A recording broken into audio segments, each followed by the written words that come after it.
Hello students, in this video we'll learn about the National Education Policy which was introduced in 19th century by the social reformers of India. So let's learn about that policy. Many people were not satisfied by the system of education which was introduced by the British in 19th century because it glorified only the Western science and culture. Some enlightened Indians advocated the need for national education that would encourage the youth to take pride in the Indian culture.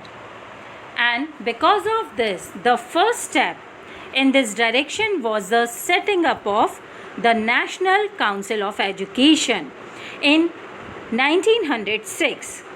It aimed to impart education through vernacular medium, while at the same time retained English as compulsory secondary language. There was also provision for imparting technical education along with research in ancient Indian culture and arts. The council also set up several national institutions as Jadavpur University, Bihar Vidyapeeth, Kashi Vidyapeeth and Jamia Millia Islamia. Mahatma Gandhi and Rabindranath Tagore were two main persons attached to the cause of Indian education.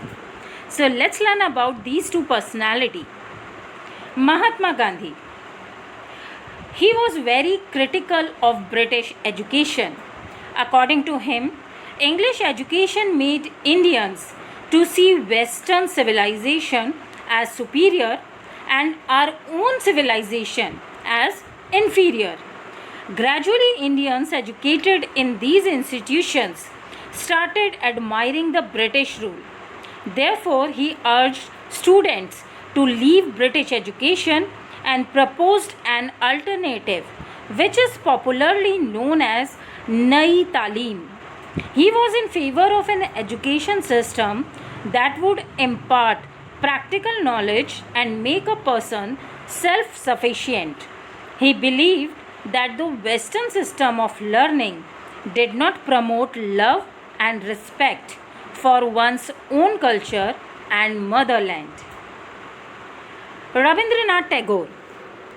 He was also found several lacunae in the British educational system, and he believed that human beings are most creative and respective in their natural surroundings.